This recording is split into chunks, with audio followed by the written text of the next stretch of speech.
यरूशलेम के लिए लड़ कट रहे थे इजराइल और फिलिस्तीन, लेकिन बीच में हमास कहां से आ गया? कैसे हमास ने दुनिया बसा ली अपनी गाजा के अंदर? फिलिस्तीन और इजराइल के बीच यरूशलेम पर अधिकार की लड़ाई भी चलती रही, मगर दोनों के बीच जंग की आड़ में हमास ने कैसे गाजा पट्टी को अपनी दुनिया बना लिया, चलिए जानते हैं। इजराइल और हमास के संघर्ष के बाद गाजा पट्टी में सब कुछ सामान्य नहीं रहा।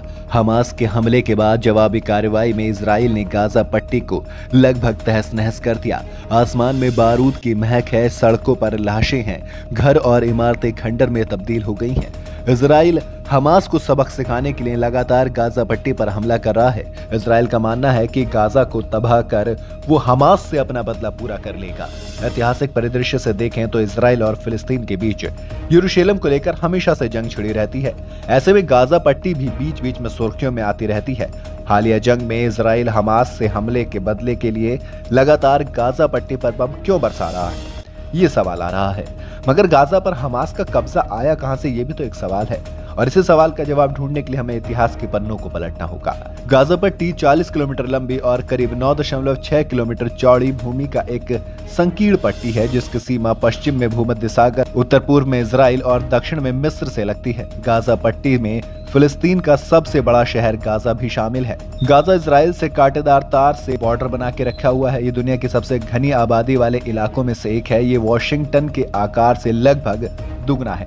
गाजा एक प्राचीन व्यापारिक शहर और बंदरगाह शहर रहा है। इलाका लंबे वक्त तक फिलिस्तीन के हिस्से में आता था। 20वीं सदी की शुरुआत में गाजा में मुख्य रूप से अरब, मुस्लिम और ईसाई रहते थे, लेकिन फर्स्ट वर्ल्ड वॉर 1918 में समाप्त हुआ और फर्स्ट वर्ल्ड वॉर के बाद तुर्की और उसके आसपास के इलाके ब्रिटिश कब्जे में आ गए। फर्स्ट वर्ल्ड वॉर के बाद जब ब्रिटेन ने फिलिस्तीन पर कब्जा कर लिया तो गाजा के बुद्धिजीवी फिलिस्तीनी राष्ट्रीय आंदोलन में शामिल हो गए। अब सवाल आता है कि गाजा में कहां से आए लोग, चलिए उसमें बात करते हैं। इजराइल की स्थापना 1948 में दुनिया भर में फैले यहूदी शरणार्थियों के लिए एक स्थायी राज्य बनाने के लिए की गई थी। संयुक्त राष्ट्र के हस्तक्षेप से यह तय किया गया कि फिलिस्तीन को तोड़कर इजराइल बनाया जाएगा, लेकिन अरब देश इजराइल के भौगोलिक अस्तित्व से इनकार करते रहे। इसके तुरंत बाद ही संघर्ष शुरू हो गया। इजराइल के निर्माण के बाद इजरायली सेना ने दक्षिण फिलिस्तीन के 29 गांवों पर बमबारी की, जिसका नतीजा यह रहा कि हजारों ग्रामीण अपनी जान बचाने के लिए गाजा की ओर चले गए। उस वक्त गाजा मिस्र की सेना के नियंत्रण में था, जिन्हें इजराइल के निर्माण के बाद वहां तैनात किया गया था। उस वक्त गाजा में शरण लेने वाले ग्रामीणों की वजह से कम आबादी वाला गाजा रातों रात एकदम से भर गया। 1967 में इजराइल और पड़ोसी अरब देशों के बीच 6 दिवसीय युद्ध के बाद गाजा इजराइल के कब्जे में आ गया। मानवाधिकार संगठन एम्नेस्टी इंटरनेशनल के मुताबिक इजरायली सेना ने गाजा पर कब्जा करने के बाद वहां रहने वाले नागरिकों पर अत्याचार करना जारी रखा। गाजा के लोगों को जबरन जमीन से हटाया गया। घरों में तोड़फोड़ के अलावा राजनीतिक विचारधाराओं के चलते कई लोगों की हत्या भी की गई। इस बीच युद्ध के दोनों पक्ष फिलिस्तीन और इजराइल के बीच यरूशलेम पर अधिकार की लड़ाई भी चलती रही, क्योंकि ये शहर ईसाई, यहूदी और इस्लाम तीनों धर्मों के लिए पौराणिक इतिहास की वजह से जरूरी है। जैसे जैसे संघर्ष बढ़ता गया, यहूदी और अरब अपने राष्ट्रवाद को लेकर टकराते गए। ये दोनों देश व्यावसायिक रूप से दो खेमों में बटे हुए हैं। हालांकि अमेरिका और ब्रिटेन जैसे देश इजराइल के साथ खड़े हैं। उसके बाद इजराइल के कब्जे को समाप्त करने और एक स्वतंत्र फिलिस्तीन राज्य की स्थापना की आशा में 1987, 1991 और 2000 से 2005 के बीच फिलिस्तीन में 2 बड़े विद्रोह हुए। फिलिस्तीन लिबरेशन ऑर्गेनाइजेशन के प्रमुख यासिर अराफात ने लंबे वक्त तक इजराइल और पश्चिमी ताकतों के साथ फिलिस्तीन के लिए वार्ताकार के रूप में काम किया, लेकिन फिलिस्तीन संघर्ष का समाधान न मिल पाने की वजह से अराफात की राजनीतिक स्वीकार्यता धीरे धीरे कम हो गई। ऐसे में हमास ने फिलिस्तीन के राजनीतिक मंच पर तेजी से लोकप्रियता हासिल कर ली।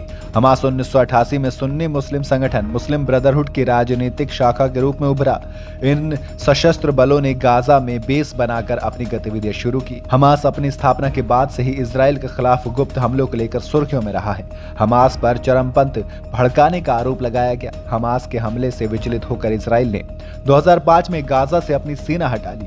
हमास के बारे में सैकड़ों आलोचनाओं और विवादों के बावजूद 2006 के फिलिस्तीनी चुनावों में सशस्त्र बलों को भारी जन समर्थन मिला, जिससे भू राजनीतिक जगत को ये संदेश जाता है कि हमास ने खुद को अरब राष्ट्रवाद के एकमात्र प्रतिनिधि के रूप में स्थापित कर लिया है। 2006 के चुनावों के फौरन बाद तत्कालीन अमेरिकी राष्ट्रपति जॉर्ज डब्ल्यू बुश के प्रशासन ने हमास को बाहर करने के लिए विपक्षी फतह समूह का समर्थन कर दिया, लेकिन कोई फायदा नहीं हुआ। 2007 में हमास और एक और फिलिस्तीनी सशस्त्र समूह फतह के बीच एक संघर्ष के बाद हमास ने गाजा पट्टी पर कंट्रोल ले लिया। तब से गाजा हमास के ही कंट्रोल में है। हालांकि यूएन और अमेरिका समेत कई देश बार बार ये दावा करते रहे कि गाजा इजराइल का हिस्सा है।